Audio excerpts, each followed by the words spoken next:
you can even watch back. Giving players all the props or put them on blast. We don't give no hot takes, only talk facts. We're giving all our devotion, riding high on this wave of emotion. Going all out, yeah, cause this is our time. No, ain't no stopping us till we reach the finish line. All in, we came here to win. We're gonna give everything. S-I-C-K on the run. S-I-C-K, sick, sick.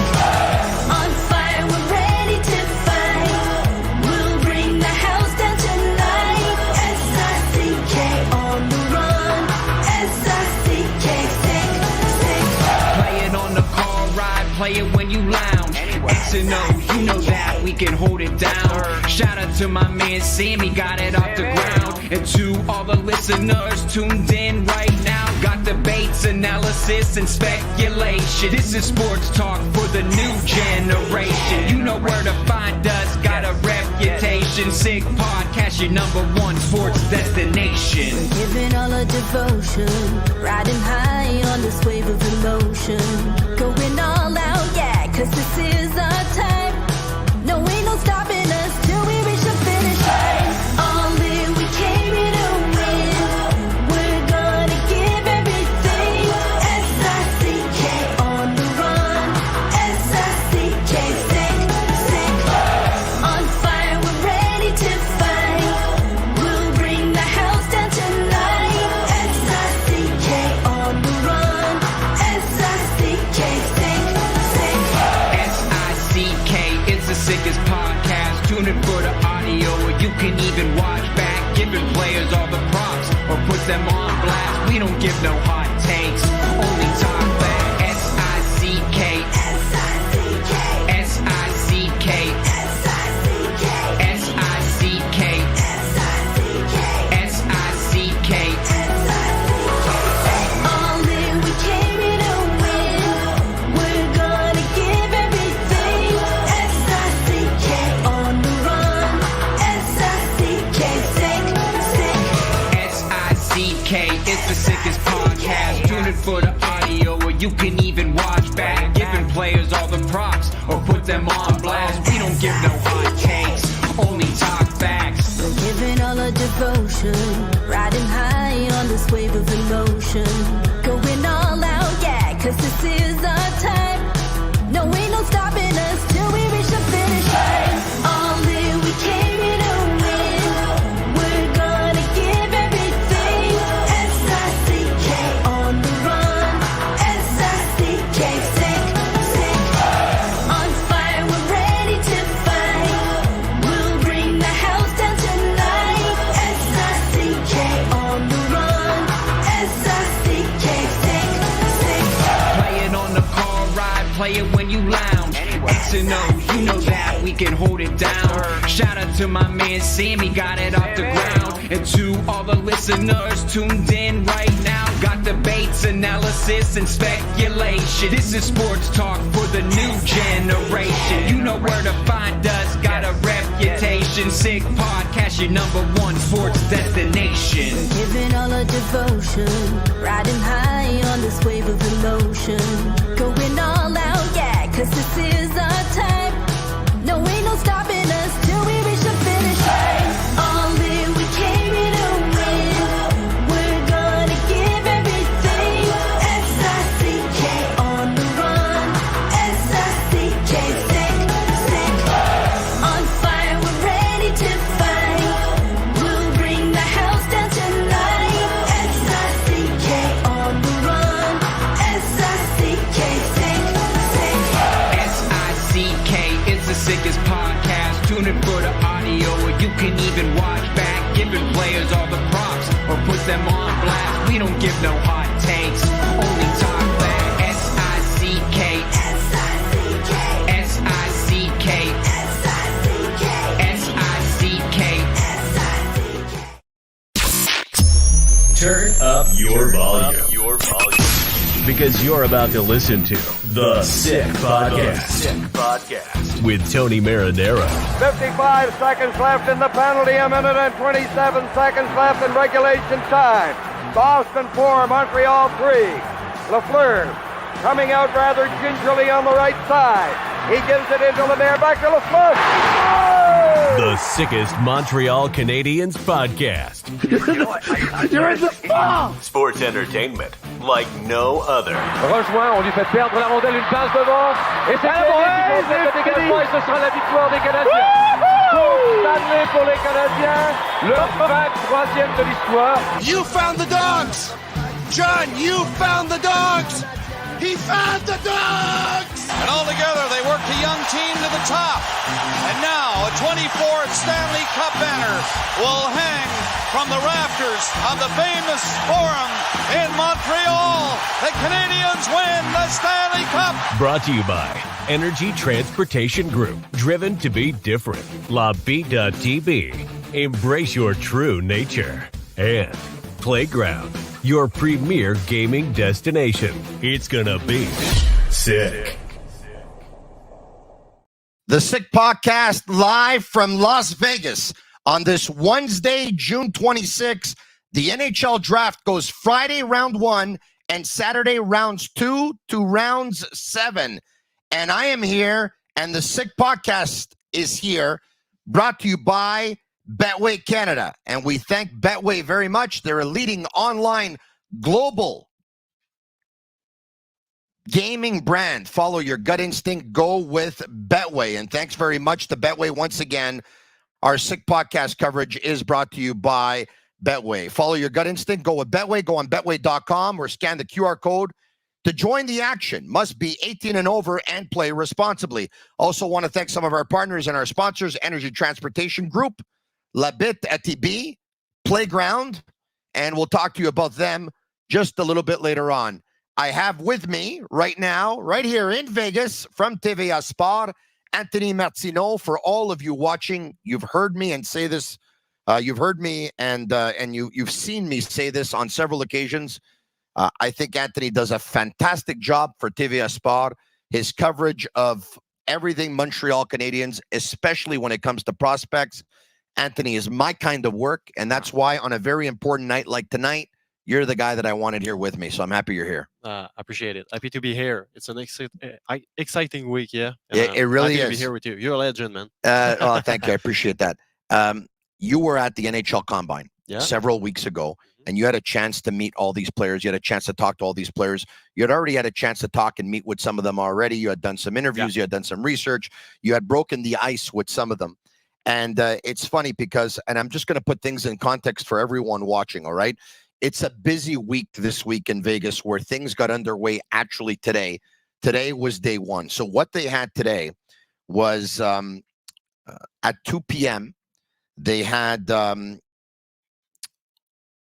guys like Zeev Buium, Celebrini.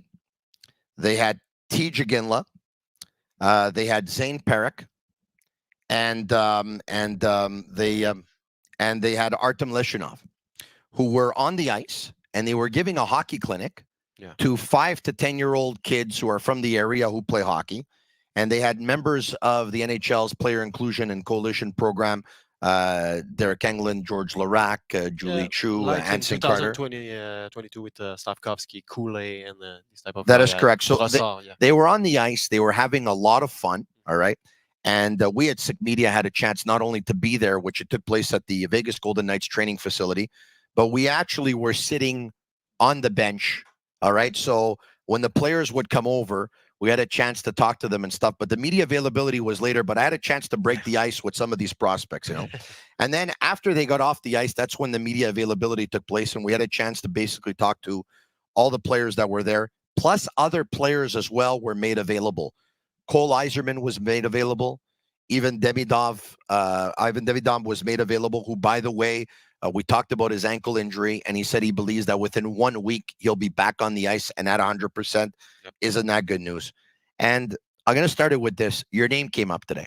Oh, yeah. Yeah. So I see Levshunov, and I know that when you were at the Combine, you hit it off with him because I saw the images where you put on Twitter and stuff. It was an amazing moment. So I pull him aside and I say, Artem, come over here. So he comes over, we start talking, and I said, how would you like to go to Montreal? And he said, yeah, I would like that. And I said, have you been to Montreal before? And he said, no, I've been to Toronto. So I said, I'm from Montreal and I have a podcast out of Montreal, the Sick Podcast. And he says, yeah, I did an interview with the guy from Montreal. I said, yeah, with who? And he goes, the guy, TVA Sports, Anthony. I said, Anthony Martineau. He goes, yeah, that guy. And he says, cool guy.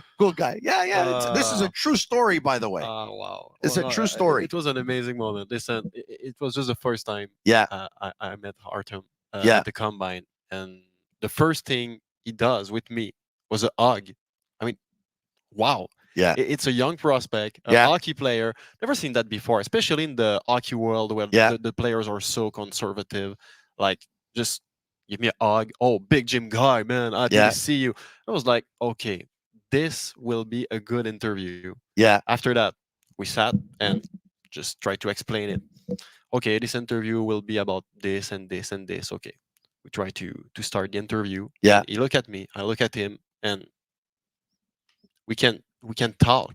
We just laughed. All right. A few times. Yeah. 3, 4, 5 times. And my cameraman was like, what's going on, guys? Yeah. So it was just a moment. It's difficult to explain it, but some human in the world, you connect with them. Yes. Artem was like that. Listen, 100%. Shane Gaumont is here from the Recruits Draftcast podcast. My son Anthony is here, and he's helping me out with some work here for the Sick Podcast.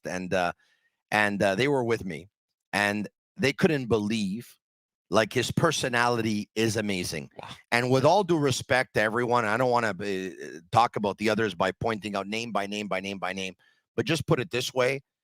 I've bumped into about 15 prospects or so up until now, maybe 20. This guy is by far the most outgoing. His personality is absolutely amazing. Yeah, for sure. And with Al Montoya came over at one point, former Montreal Canadiens goalie, right? And we talked about Montreal, and he was like, well, I was talking to Lindstrom. I was telling him how great Montreal, and Montoya is like, oh, I love Montreal. Montreal is amazing, you know? And so we're talking to Lindstrom, and Montoya looks at me and says, you guys know each other? And I said, no, because he couldn't believe we were fist pumping each other all the time, the way you guys were giving hugs. Exactly. And we were talking to each other like we're best friends and we've known each other our entire lives. I'm telling you, whoever ends up getting this guy, I'm not talking hockey right now. They're getting a quality individual. And you know what? In my opinion, it's just supposed to be normal. But it's not normal, actually, because listen, we are just talking hockey. It's a game. We're having fun. Yeah. These guys are young.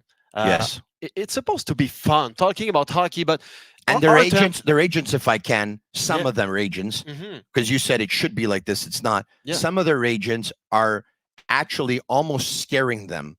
You know, they're making them have their guard up because don't say too much. The media might spin this. You don't want to give away. Agent, I mean, they read a lot of stuff. Their family, maybe, I don't know, but the important fact in this kind of situation is just Artem is himself, and he don't think before talking. He's just himself, and it's so good to be with him. But Dan Milstein lets him talk, though. He's not hovering over him.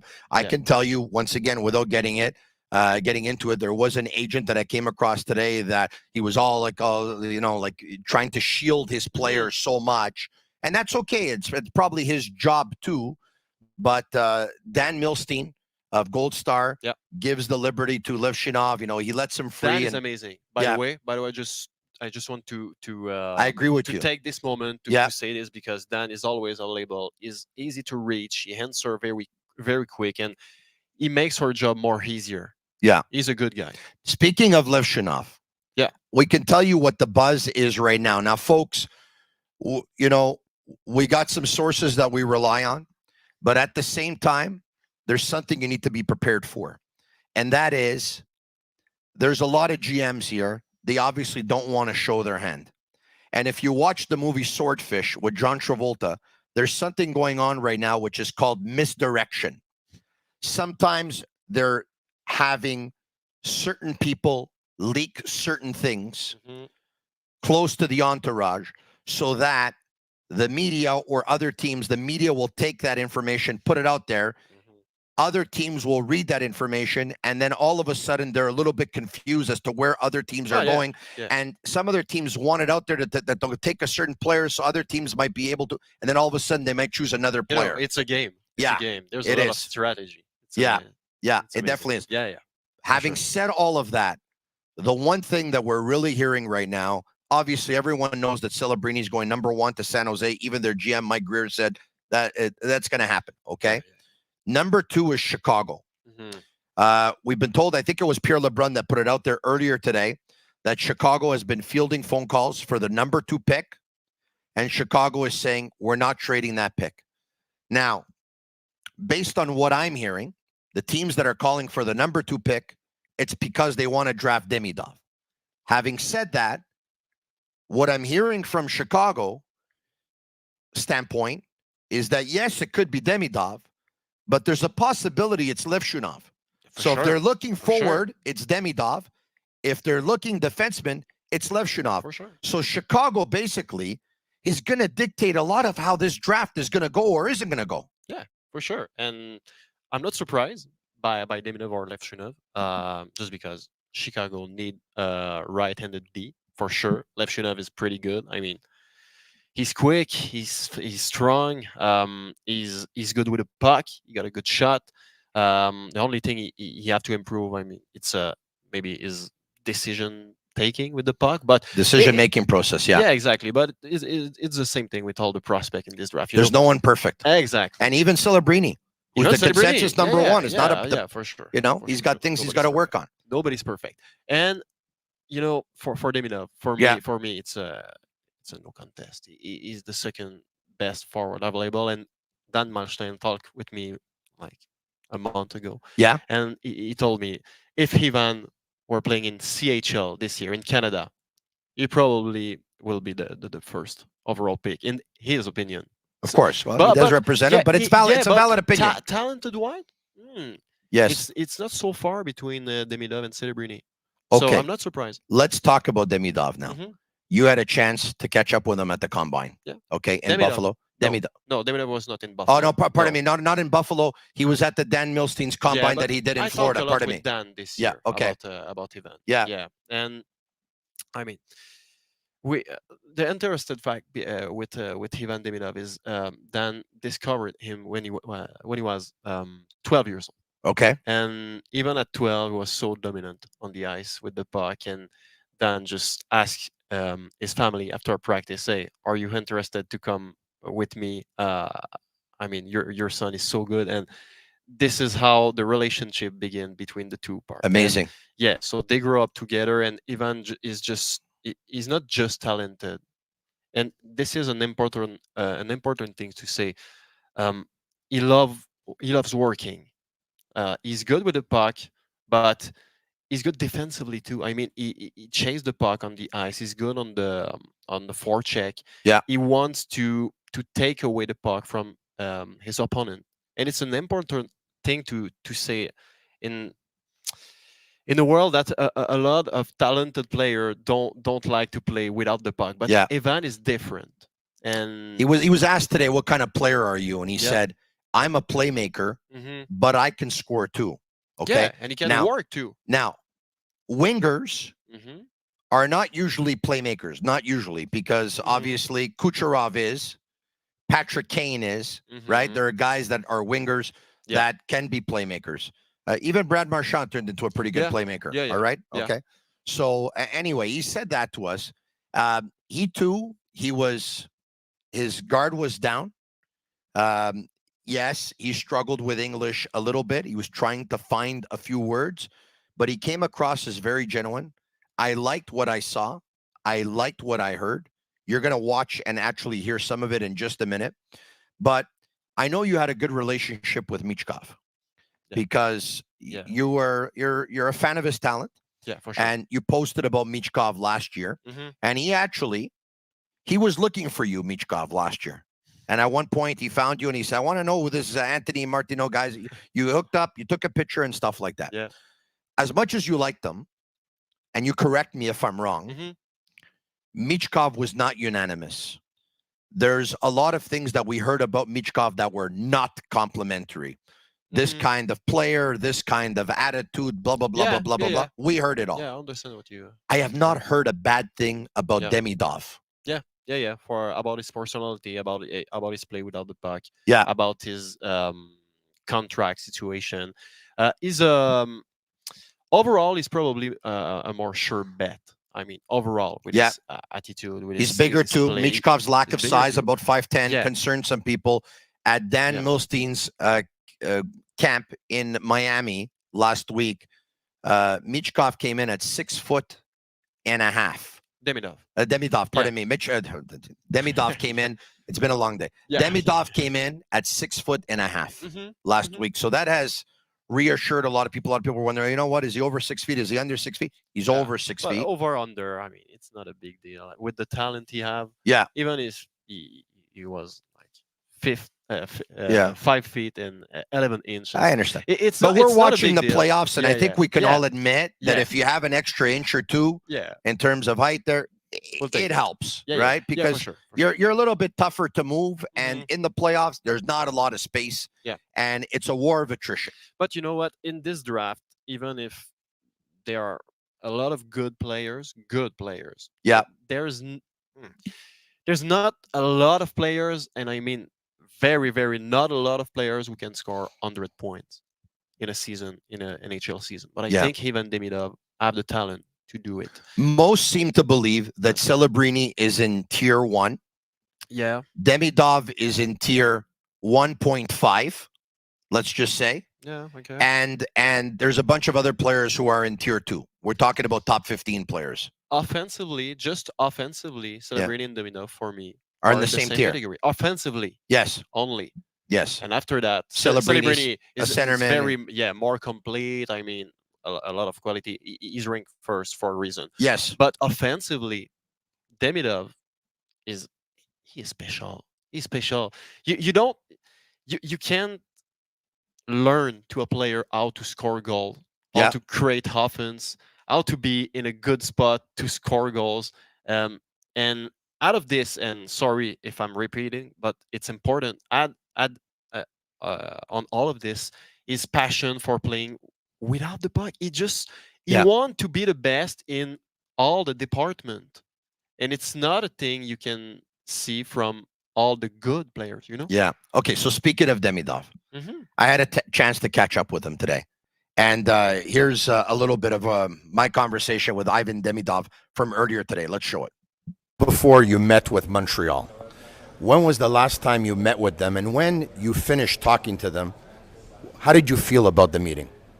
Really cool. But I know tomorrow we meeting with Ken Hughes, you know, and I think that I can say about it. But now I have a good, you know, like memories. I don't know how it's called. Yeah. Like good memories about our talk. But after your meeting tomorrow, let me know how it goes, okay? Okay. All right, so there you have it. That's the clip. That's the one we wanted, and that's the one we got, right? Ivan Demidov, who says, I've met with the Canadiens. I have a good feeling about the talks that we had, but we have one tomorrow. Tomorrow, I'm meeting with Kent Hughes. Yeah. So, look, Kent is meeting with Demidov tomorrow, the day before the draft. I understand that other teams are as well. And I get it that Kent Hughes, I'm sure, is going to be meeting with other players as well. I say this. If Demidov is available at 5, I believe the Canadiens will draft Demidov. I really believe that. Honestly, however, I hope to. Now, but so here's my question to you. Yeah. If Demidov doesn't go second, and let's just say Lev Shunov goes second to Chicago, do you believe Demidov will be available at 5? Yes or no?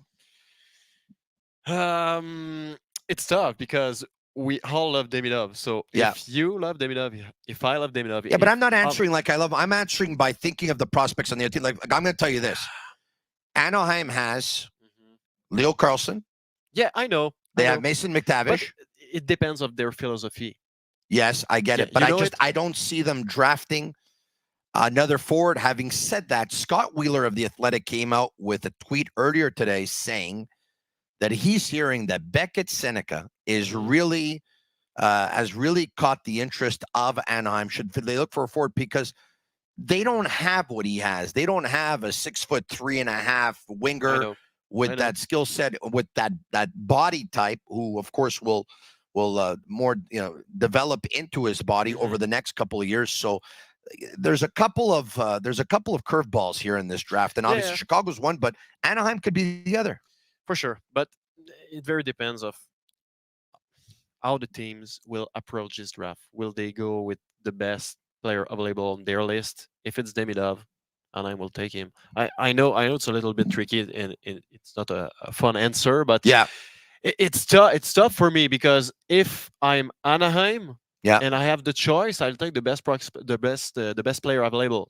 And for me, if Demidov is here, he's the best. I believe Martin Madden Jr., by the way, if not the best, is one of the best amateur scouts in all of hockey. Oh yeah, for sure. So so your question, I understand your question. So my answer is, if Demidov is here, in front of me, and I'm a team, I draft him. I think Caden Lindstrom.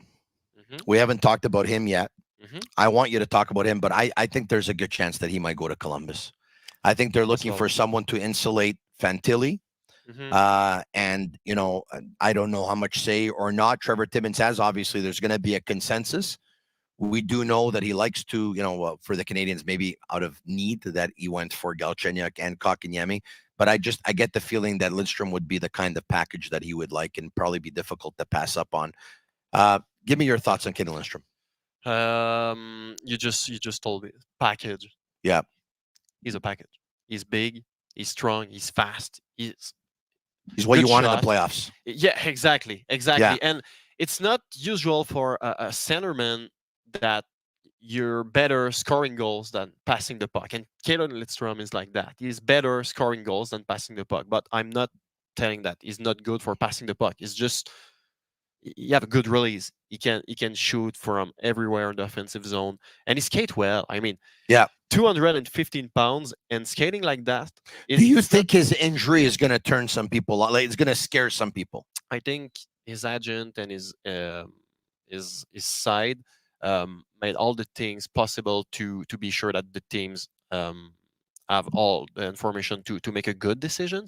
After that, again, it depends of how teams can perceive that. If you have a bad experience with injury, it could be a reach.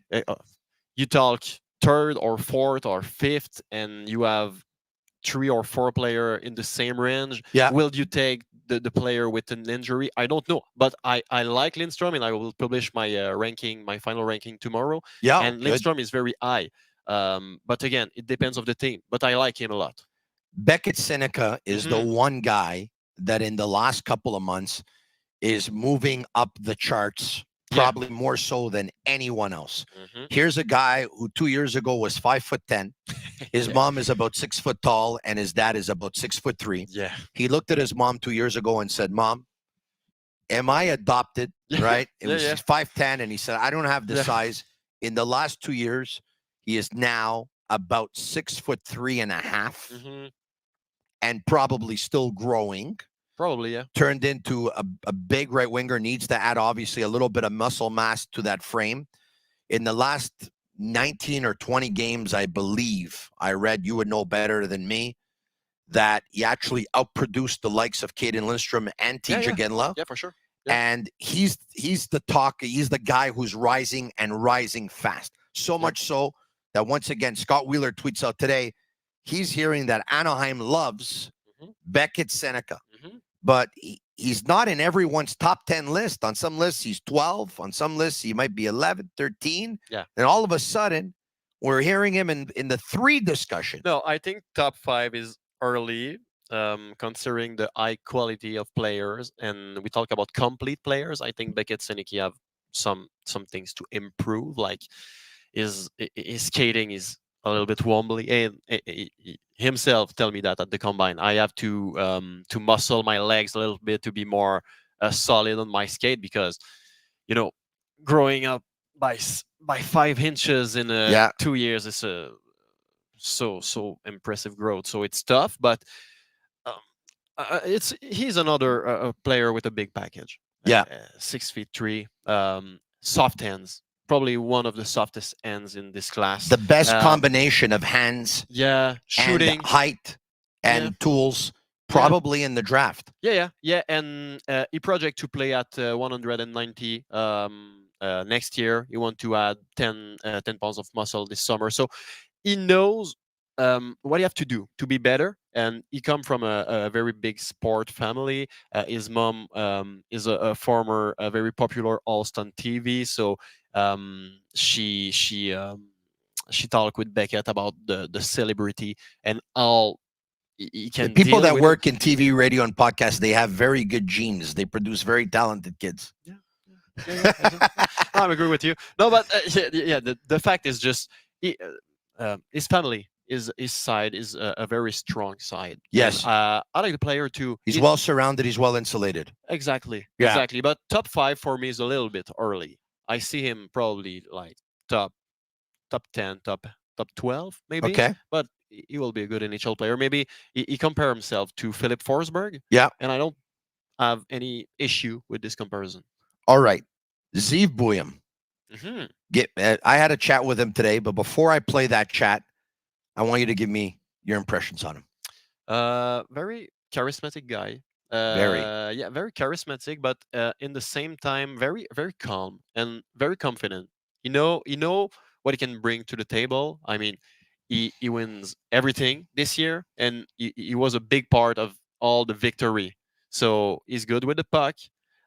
He's good offensively for sure, but I think he's better defensively than a lot of people think. So he projects himself as a number 1 defenseman, leading the power play. And I think he can be defensively efficient in the NHL too. So for me, and you will see tomorrow with my ranking, but he's for sure one of the best D in this class. All right. Okay. So we started off the podcast talking about Lindstrom. You had a chance to catch up with him in the combine in Buffalo, and I had a chance to catch up with him today. Yeah. We were both blown away that he came across as our best friend, as if we'd known each other for 100 years. I love his personality. You love his personality. We just talked about Zeev Buium. He was the one I found that also caught my attention of just how much he wanted to give you. Like, he didn't cut his answer short, and he wasn't nervous about coming across as cocky or arrogant or maybe giving you a little bit too much. You're going to see an example here. Case in point, I asked him earlier today, I said, every defenseman in this draft, or the ones that everyone's talking about, it's a defense heavy draft.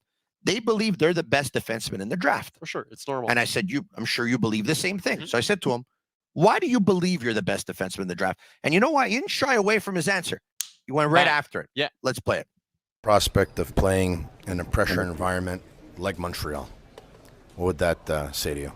Yeah, I mean, I think obviously it's a highly looked at place, but it's also a beautiful city. So no one really knows what's going to happen, and I wouldn't mind going. How many talks have you had with Montreal, and do you have anything planned over the next couple of days with them? I don't know if I have anything planned with them, but I talked to them obviously at the Combine, and I thought the interview went really well. There were a lot of great guys in there, so I thought it went really well. Everyone's talking about a D-heavy draft, right? And obviously everyone thinks that they're the best out of all of them, so why is Zeev Buium the best? Yeah, I think for me, I bring a winning culture. I think that's something a lot of guys don't have, and a lot of guys have won, but for me, I've won on 3 different teams in 3 different events. So I'm a competitor. I think I'm very, very competitive, and I think for me, I'll bring something that no one else has. Winning with 3 different teams is not a coincidence. So what's your secret that makes you such a big part of a successful team? Yeah, I think it's obviously not just me. You got a full team behind you, but I've been very fortunate to be on a really good teams and around really good guys. But I think I'm really good at bringing a group together, and also kind of just playing my game to help the team win. I think I do a lot of things out there that you see winning defensemen do. So every year, every game, just try to get better and try to win. Do you have a comparable? Zeev Buium plays like I think I'd say Quinn Hughes. Not the biggest guy, but very shifty and very capable of defending as well. So it's probably say him. That offensive? I think so. Yeah. I think I had a pretty productive year this year, I'd say. So I think I'm a lot more offensive than some people might even think. I think sometimes for me, I don't fully do the craziest things on the blue line or whatnot because I understand that's also a team game and that if you want to win, you got to make the simple play sometimes. All right, there you have it, Zeev Buium. What's your comparable?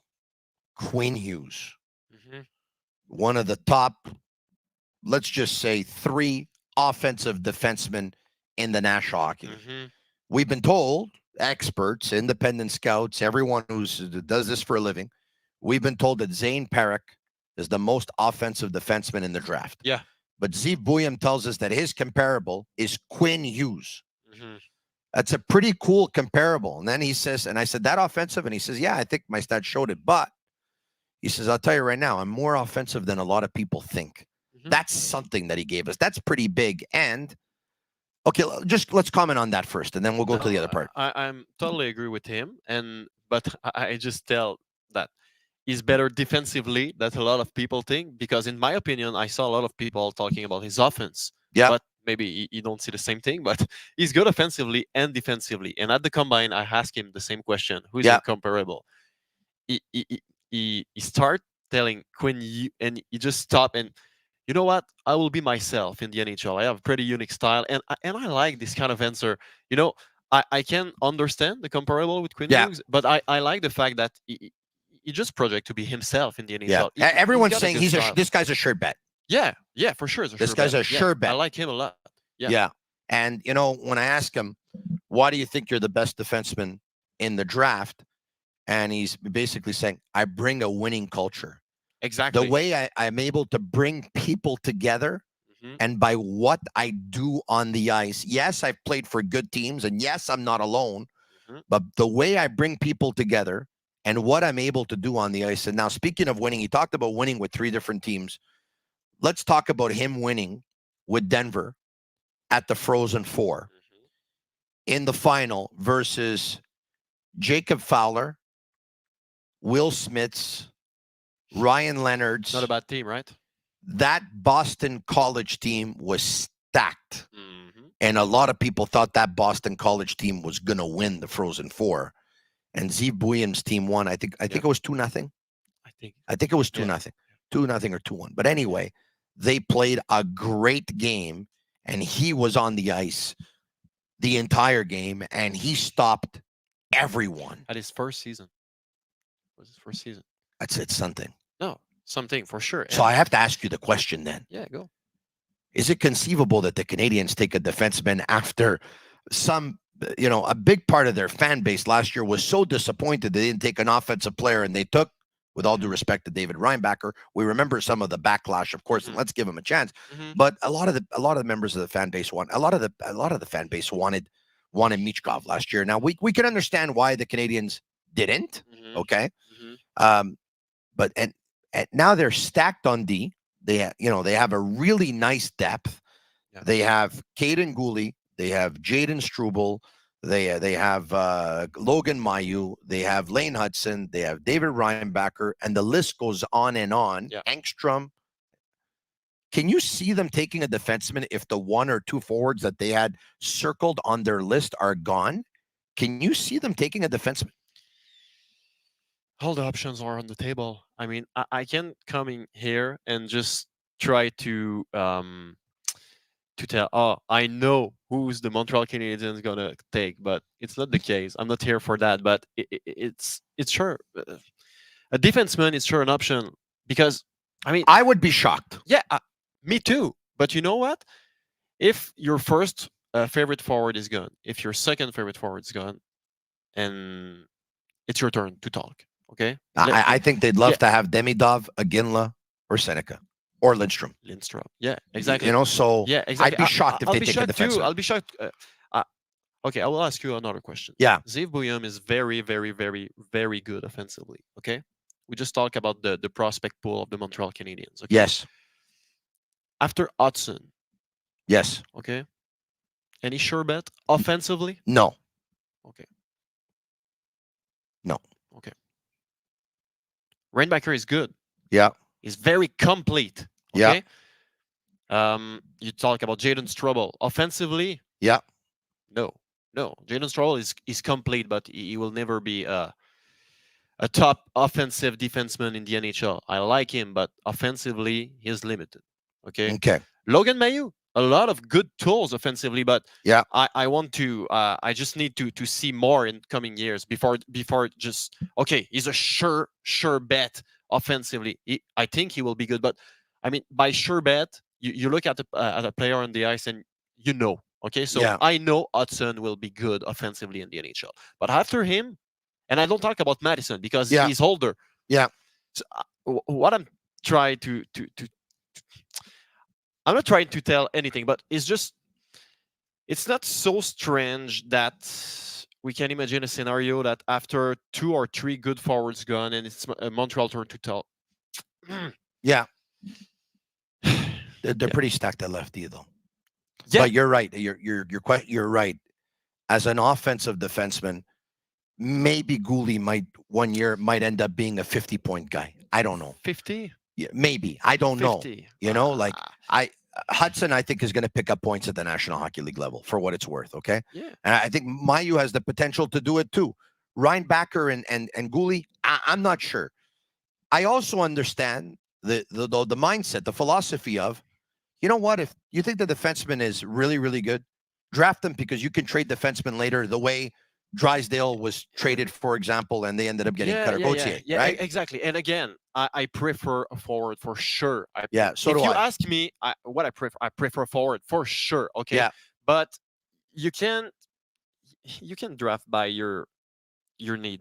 And it's my opinion. I mean, you never know in 2 or 3 or 4 years what your roster is gonna like. Okay. Yeah. So for now, we're stacked at left-handed D, but maybe 2 or 3 trade after. Yeah.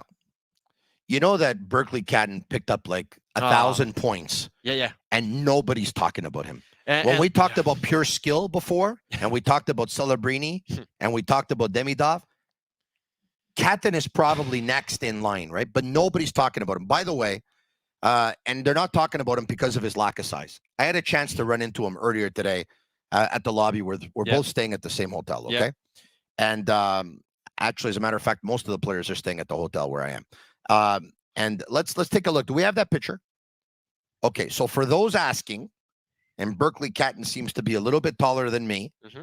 I'm about 5'9.5".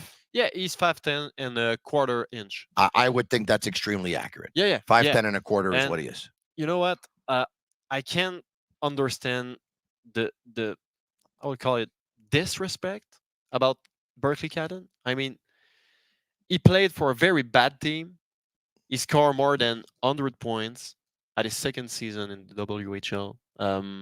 I never see him be physically intimidated on the ice this year. And one important thing he tell me at the combine, his father is over 200 pounds and he's thick. Okay.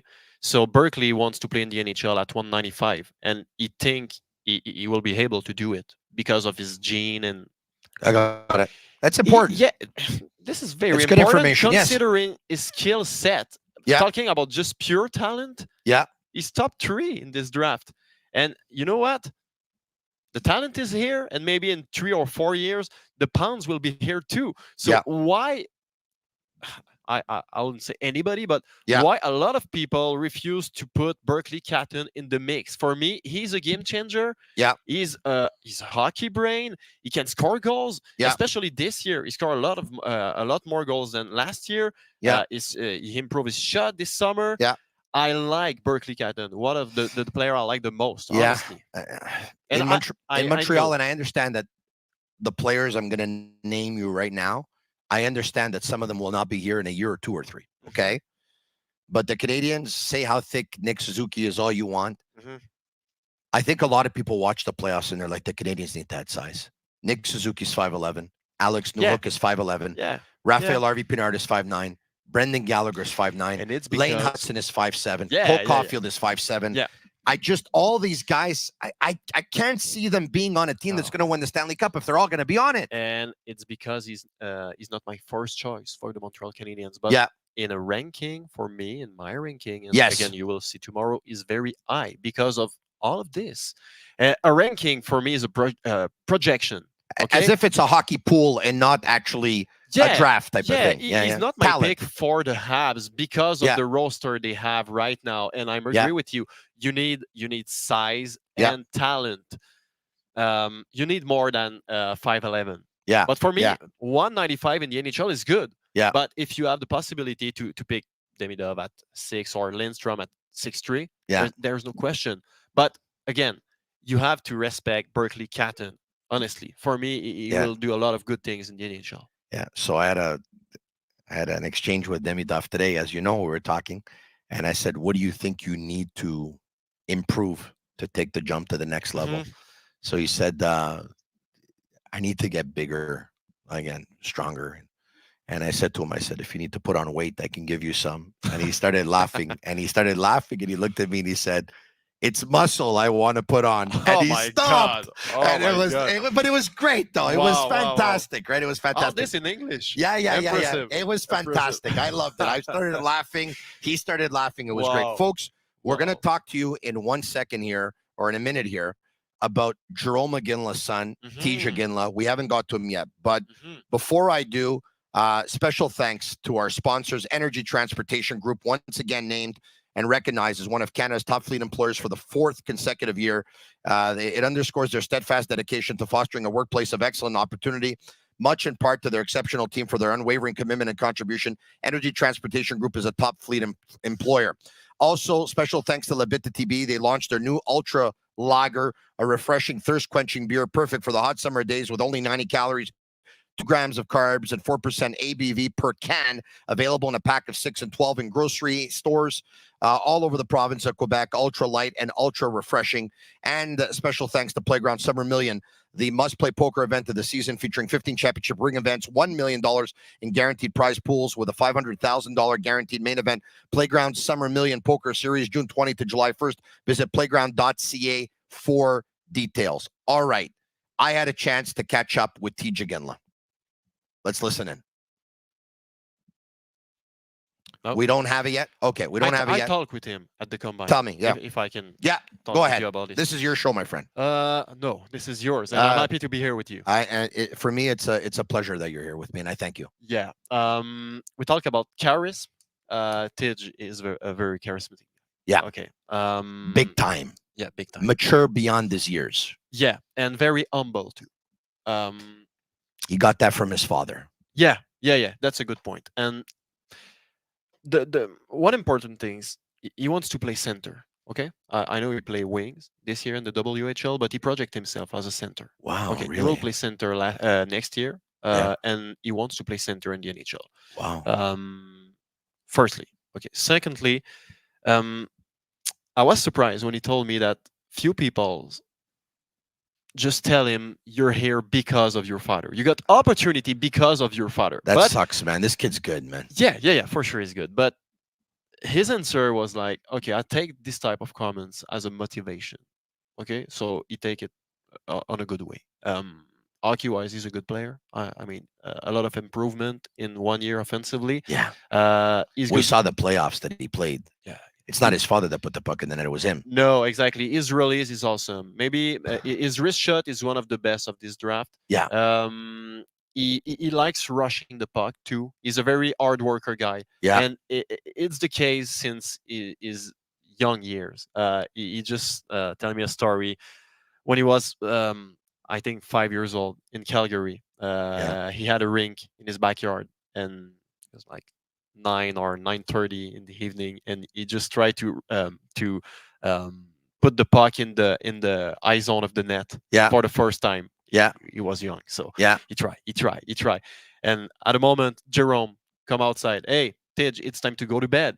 It's very late, and he just start crying, no dad, I want to put this puck in the net, and he just continue top corner each day, and one day he succeed, but at this time he just never want to go out of the rink. He had an objective in his mind, Yeah. even at 5 years old, and his main goal was to reach this objective. So what I try to tell with this story is just he's a hard worker since his young age. He come from a hockey family, and the importance from of a dad who was a hard worker. Yeah, and his dad is very present in his life. He is like a special, how to say this in English, consular, conseiller. He's like a consultant, mentor. Yeah, exactly, a mentor. Yeah. He always send him some video clip from YouTube with his iPad.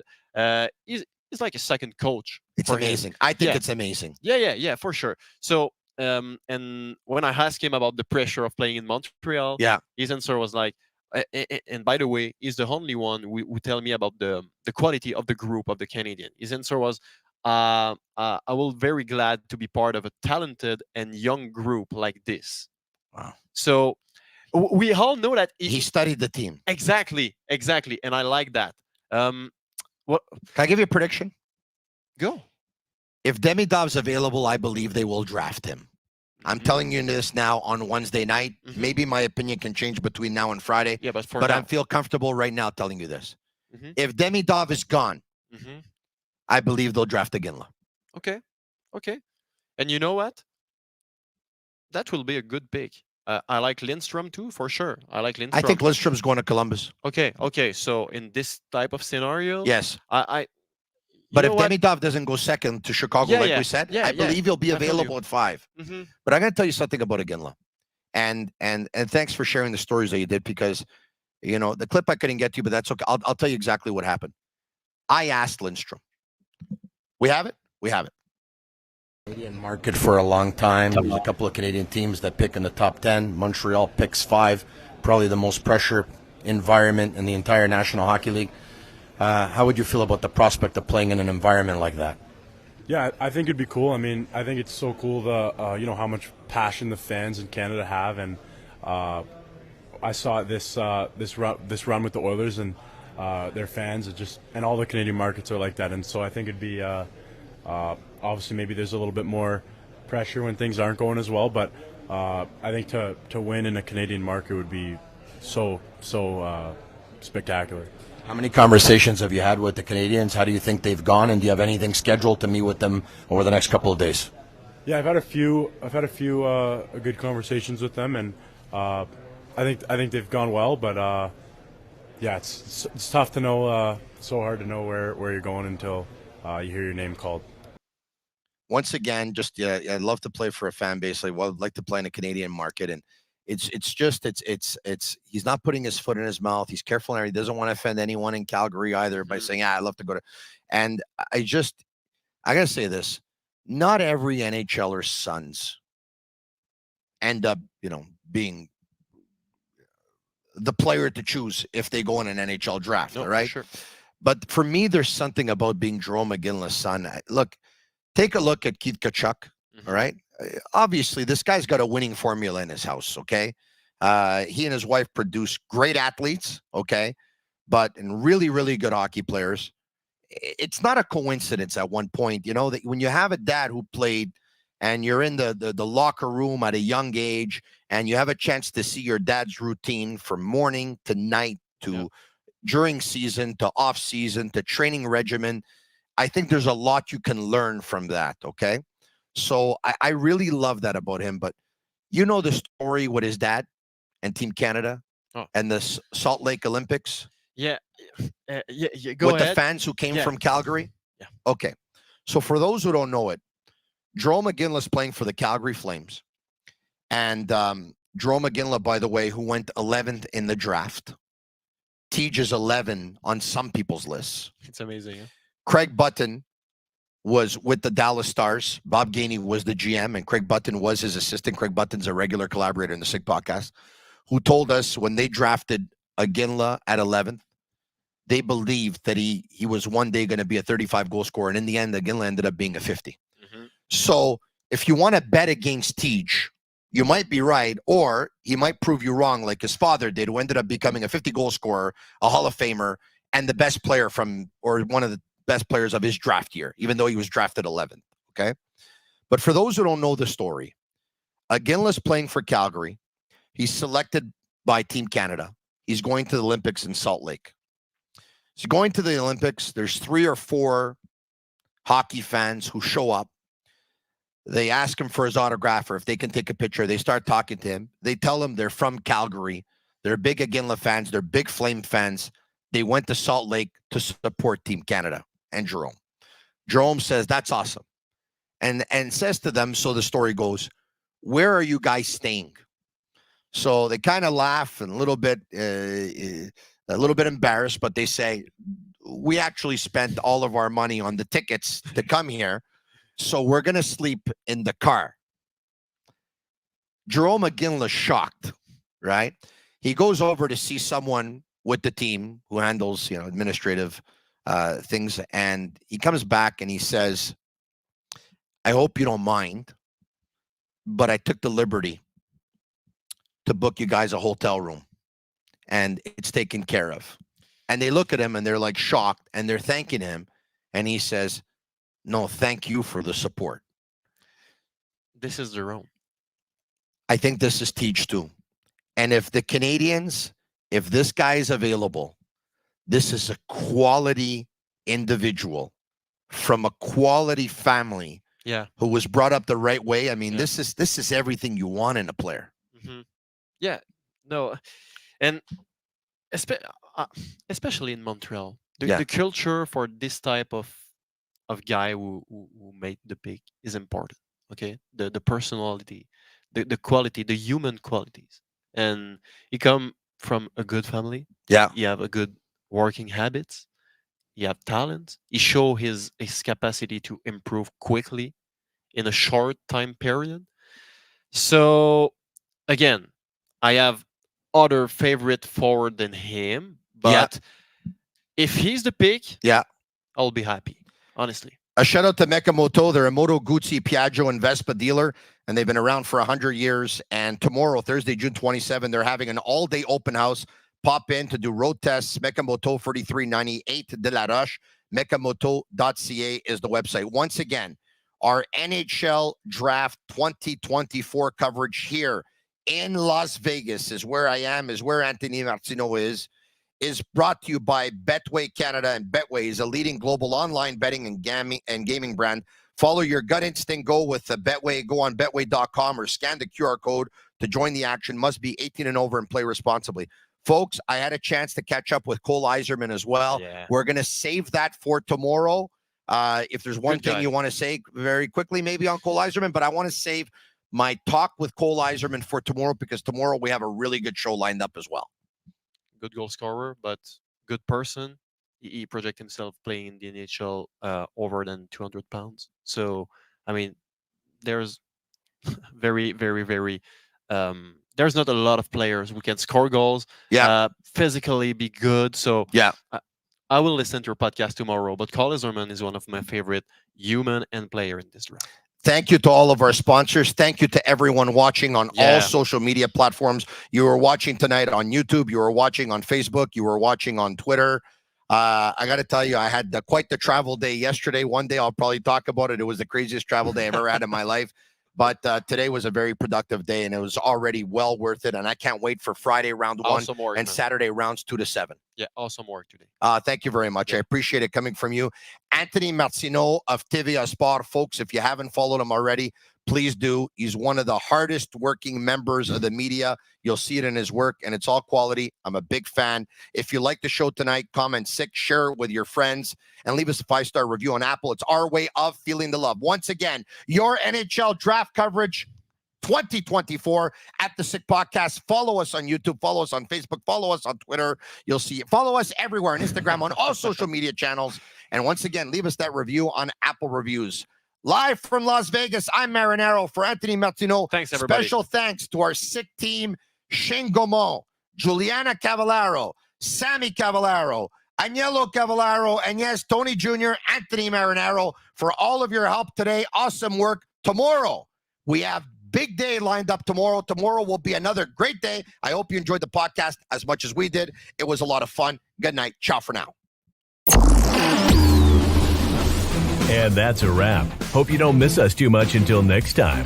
Follow The Sick Podcast with Tony Marinaro on YouTube, Instagram, Facebook, Google Play, and Apple Podcasts. The Sick Podcast is brought to you by Energy Transportation Group, driven to be different. Tibi, embrace your true nature. And Playground, your premier gaming destination.